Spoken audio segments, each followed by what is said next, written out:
Hello everyone, this is Professor Vincent Torre Bongolan. Panuorin at pakinggan, intindihin po ninyo ang aking sasabihin sa bidyong ito. Sapagkat maaaring ito po ay may katotohanan. So, ngayon pa lamang ay tinatanong ko na po kayo. Agree ba kayo sa aking sasabihin? Naniniwala ba kayo sa aking sasabihin? Alright, so sa mga bago pa lamang sa aking channel, don't forget to like, subscribe, and share this video. Okay? So, alam nyo ba ang dahilan kung bakit sinapit ni dating Pangulong Rodrigo Roa Duterte ang sitwasyon, ang kalagayan niya ngayon, kung saan siya ay ipinakidnap, hinuli, at hindi binigyan ng karapatang pantao ng mga opisyal ng pamahalaan. Siya po ay illegal na kinidnap, hinuli, at isinurrender sa International Criminal Court. Okay? Dinala po siya doon at hindi po ibinigay sa kanya ang due process of law. Alam niyo po ba ang dahilan kung bakit ginawa ito sa kanya ng administrasyong ito ni President Bongbong Marcos Jr.? Simple lamang mga kaibigan, ilang negosyante ang nasagasaan ng maging Pangulo si President Duterte. Mga negosyante na ang tanging hangarin ay kumita, magpayaman, at abusuhin ang kanilang estado sa buhay. Na talaga namang malaking hadlang sa mga maliliit na negosyante. Sapagkat ang mga katulad pong malalaking negosyante ay binigyan po niya ng warning. No? Maging patas, maging fair para sa ikauunlad, ikabubuti ng sambayan ng Pilipino. Halimbawa na lamang, no? Nang isabatas niya ang rice tariffication law upang maging mababa ang halaga ng presyo ng bigas. Sabi nga niya doon sa kanyang State of the Nation address noong 2018, sa pamamagitan ng rice tariffication law, ay binabalaan niya yung mga negosyante na maging patas.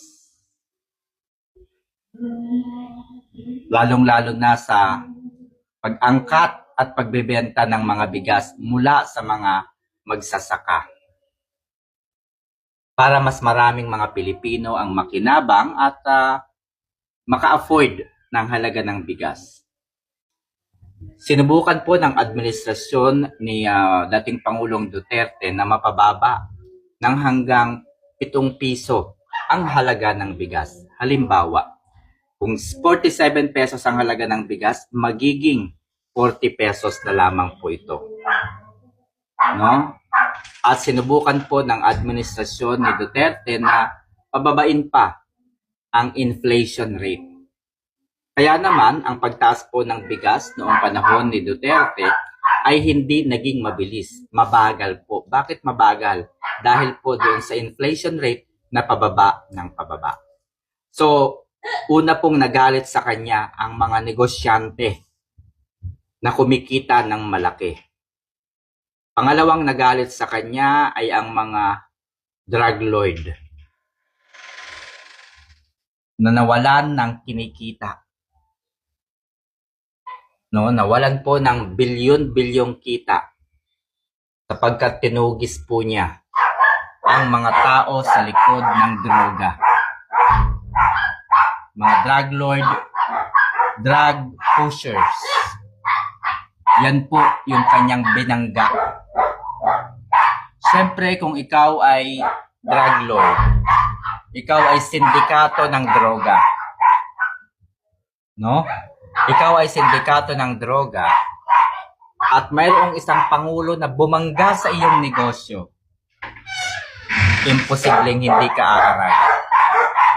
Imposibleng hindi ka lalaban. Imposibleng hindi mo kalabanin ang pangulo. Okay? Nanahimik ang mga drug lord, drug pusher noong panahon ni Duterte. Dahil hindi kayo sasantuhin. Pangatlo, ang mga corrupt officials.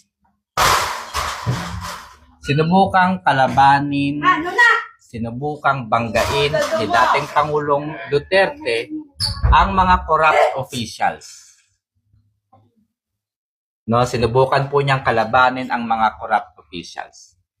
So, ang mga tatlong bagay na ito ay hindi po nagawa ng mga nakaraang administrasyon. Sapagkat ang mga nakaraang administrasyon ay natatakot sa mga ganitong uri ng kalakaran. Kaya yung mga nakaraang administrasyon, masasabi nating go with the flow. Bagamat ayaw nila ang droga, ayaw nila ang korupsyon, ayaw nila ang krimen, hindi nila pinaigting ang kanilang paglaban. Hindi nila pinagtibay, no, yung kanilang mga programa para mapigilan ang pagtaas ng krimen, pagkalat at paglawak ng droga, at paglawak at paglaki ng korupsyon. Dahil go with the flow. Okay? Dito for example, sa aming probinsya sa bayan ng Cuyapon, Nueva Ecija. There are certain news, there are gossip na marami dito ang gumagamit ng droga. But then again, there is no program coming from the LGU na nagnanais buwagin, patigilin yung ganitong mga maling gawain. So, ibig sabihin, go with the flow. And dahil nga po, matindi ang magiging kalaban ng isang pangulo, kung ganito po yung kanyang magiging kalaban, pansamantala silang naglaylo noong panahon po ni Duterte. Kaya pansin po ninyo, hanggang sa barangay ay hindi po gumagawa ng krimen. Wala pong masyadong issue pagdating sa droga o drug trade. Wala pong masyadong nababalitang korupsyon. Dahil mula sa pinakamaliit na komunidad, takot gumawa ng kasalanan. Takot na lumabag sa saligang batas. Kaya pansin po ninyo, noong panahon ni Duterte, nakakauwi tayo ng malaya at ligtas. Tahimik ang daan. Nalampasan natin ang pandemya kahit na lahat tayo ay hindi po pinalabas ng ating mga tahanan para maiwasan po natin ang pagkakaroon ng COVID-19 na maaari nating ikamatay o ikapahamak. Pero bakit tayo nakasurvive? It's because sa halip na mapunta sa korupsyon ang pera ng bansa, pera ng bayan, ay napunta po para kumbaga ibigay, itulong sa mga Pilipino.